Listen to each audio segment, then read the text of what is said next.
Love marriage वाली बहू। सुबह का वक्त था और सरला जी काफी उदास चेहरा लिए हुए पार्क में बैठी हुई थी। तभी उनकी सहेली सुमन वहां पर आती है। क्या हुआ सरला जी, आज मॉर्निंग वॉक करने का इरादा नहीं है क्या? इस तरह चुपचाप क्यों बैठी हैं? आई तो थी ये सोचकर कि पार्क में जाकर थोड़ी देर पहले टहल लूंगी, लेकिन क्या करूं, मन ही नहीं कर रहा। अरे सब ठीक है, तो इतनी परेशान क्यों नजर आ रही है? नहीं नहीं, ऐसी तो कोई बात नहीं है, सब ठीक है। अरे भाई, अब तो आपको खुश नजर आना चाहिए। अभी कुछ महीने पहले तो बेटे की शादी हुई है, घर में नई बहू आई है, आपके चेहरे पर तो रौनक नजर आनी चाहिए। अरे छोड़ो भी, आजकल की बहुओं के बारे में क्या बताऊं आपको। क्यों, क्या हुआ बहन जी, कोई परेशानी है क्या? कुछ किया क्या बहू रानी ने? अरे भाई, अभी तो शादी को 6 महीने हुए। अब आपसे क्या छुपाना, आप तो जानती हैं मेरे बेटे ने लव मैरिज की है और मुझे ना इन लव मैरिज वाली बहुओं पर बिल्कुल भरोसा नहीं। ना जाने कब मेरे बेटे के कान भर दे। अरे लेकिन सरला जी, आपके बहू बेटा तो आपके साथ ही रहते हैं, फिर आपको इस बात का डर क्यों है? पता नहीं क्यों बहन जी, अभी तो मुझे अपनी बेटी दीपाली की भी शादी करनी है। बस इसी बात को सोचकर परेशान रहती हूँ। ये लव मैरिज वाली बहू पता नहीं कितने दिन परिवार में एडजस्ट कर पाएगी। कल को अगर बेटे को लेकर दूसरी जगह चले गई तो क्या होगा? अरे हाँ, याद आया, दीपाली तो दिल्ली में नौकरी करती है ना? हाँ हाँ, बहुत अच्छी नौकरी लगी है उसकी। और आप किसी से कहना मत, अपने ऑफिस में साथ में काम करने वाला कोई लड़का उसे बहुत पसंद है, बता रही थी मुझे। लेकिन अभी तो आप कह रही थी कि आपको लव मैरिज और इन सब में भरोसा नहीं है। अरे तो क्या हुआ, जहाँ बेटी खुश रहे वहीं मैं खुश हूँ। और वैसे भी बेटी को तो दूसरे घर जाना है, वो लोग जाने और उनकी बहू जाने, मुझे तो बस अपनी बेटी का ब्याह करना है। अच्छा अच्छा, ठीक है ठीक है, जैसी आपकी मर्जी। लेकिन मुझे लगता है कि आप अपनी बहू के लिए कुछ ज्यादा ही सोच रही हैं। क्या पता वो वैसी ना हो जैसी आप समझ रही हो। सरला जी अपनी जगह से उठते हुए कहती है, अब ये तो भगवान जाने, बस मेरी बेटी दीपाली की शादी उसकी पसंद से हो जाए तो मैं गंगा नहा लूं। चलिए बहुत देर हो गई है, मैं भी अब घर जाती हूँ। अच्छा अच्छा ठीक है, मैं भी चलती हूँ। अगले दिन जब सरला जी अपने घर पर बैठकर चाय की चुस्कियां ले रही थी, तभी उनकी बहू वहाँ पर आती है।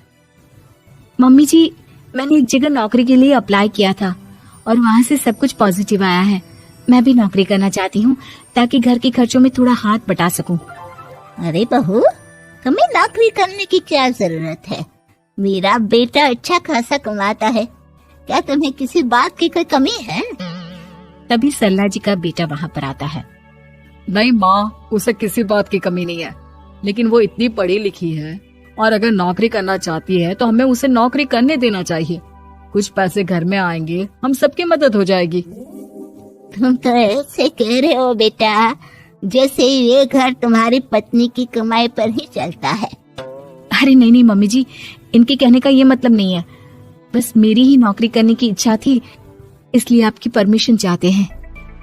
अब भाई, मेरा बेटा तुम्हें लव मैरिज करके घर में लाया है, मैं तुम्हें कुछ कैसे कह सकती हूँ? जो मर्जी आए करो। सरला जी का बेटा और बहू वहाँ से चले जाते हैं। अब उनकी बहू नौकरी करना शुरू कर देती है। कुछ ही दिन बाद सरला जी की बेटी दिल्ली से अपने घर आती है और अपनी माँ से कहती है, माँ, मैंने आपको बताया था ना, मुझे अपने ऑफिस में साथ काम करने वाले एक लड़के से बहुत प्यार है, मैं उससे शादी करना चाहती हूँ। माँ, हाँ हाँ, तो मैंने कब मना किया? अगर तुम उसे पसंद करती हो तो उसके घर वालों को कहो, हम आपस में बात करके तुम्हारी शादी तय कर देते हैं। अरे लेकिन माँ, एक बहुत बड़ी परेशानी है। क्या परेशानी है बेटा? माँ, वो लड़का बहुत अच्छा है, लेकिन कुछ ज्यादा ही पैसे वाले घर से उसके माँ बाप। उन्हें मेरे और उसके रिश्ते से वैसे तो कोई परेशानी नहीं है, लेकिन वे चाहते हैं कि शादी 5 स्टार होटल में हो। अरे ऐसे कैसे, हम तो मिडिल क्लास लोग हैं, हमारे लिए 5 स्टार होटल में शादी करना कोई आसान काम थोड़ी ना है। लेकिन माँ, मैं क्या करूँ? मैंने उनसे बात करने की बहुत कोशिश की, बस एक किसी जगह बात अटक गई है। साफ साफ कह दो बेटा, शादी करनी है तो ठीक है, लेकिन ये 5 स्टार में शादी करने वाली शर्त मैं नहीं मान सकती।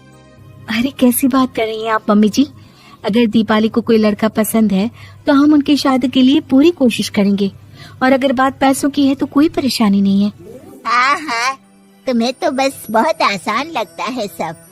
जिस तरह तुमने मेरे बेटे से इतनी आसानी से शादी कर ली, सारे काम उतने आसानी से नहीं होते। समझ में आया? हर काम करने में पैसे लगते हैं। लेकिन माँ, मैं उस लड़की को बहुत पसंद करती हूँ। सही बात है बेटा, लेकिन तुम उस लड़के से साफ साफ कह दो, अगर उसे तुमसे शादी करनी है तो अपने घर वालों को मनाए। अगर नहीं मना सकता तो तुम दोनों अपनी गृहस्थी अलग से कहीं सेट कर लो। कोई जरूरत नहीं है अपने माँ बाप के साथ रहने की। मम्मी जी, ये आप क्या कह रही हैं? मैं भी तो आपकी बेटी के साथ लव मैरिज करके आई हूँ। अगर मैंने भी ऐसा ही किया होता तो? लो, अब तो मुझे उल्टा जवाब देने लगी। देखो बहू, मैं तुम्हारी सास हूँ, मुझसे ठीक से बात करो। लेकिन माँ, भाभी ठीक तो कह रही हैं। हाँ, अगर बात शादी के खर्च की है तो मैं उस लड़के से कुछ कह सकती हूँ, लेकिन उससे अपने घर वालों से अलग होने के लिए कहना, ये सही होगा क्या? आप तो समझिए माँ। और वैसे भी मम्मी जी, मैंने कुछ महीने पहले जॉब करना शुरू कर दिया था और अपनी पूरी सैलरी बचा कर रखी है। आप चिंता मत कीजिए, मैं दीपाली की शादी में कोई कमी नहीं होने दूंगी। तुम अपनी सारी तनख्वाह मुझे मेरी बेटी की शादी का खर्च करने के लिए दे दोगी? हाँ माँ, मैंने भाभी को पहले ही सब कुछ बता दिया था और वो इस बारे में सब कुछ जानती थी, इसीलिए उन्होंने पहले ही नौकरी करनी शुरू कर दी ताकि मेरी शादी धूमधाम से हो सके। तभी सरला जी का बेटा वहाँ पर आता है। देखा माँ, जैसा हम हर समय समझते हैं वैसा होता नहीं है। आपको लव मैरिज करने वाली बहू से नफरत थी ना, लेकिन अपनी ही बेटी की लव मैरिज पर आपको कोई एतराज नहीं था। ये तो गलत बात है ना। हाँ बेटा, सही कह रहे हो तुम। बहू, मुझे माफ कर दो, मैंने तुम्हारे बारे में गलत सोचा। आज से मैं बहू और बेटी में कोई फर्क नहीं करूंगी, और अपनी लव मैरिज वाली बहू से तो बिल्कुल नफरत नहीं करूंगी।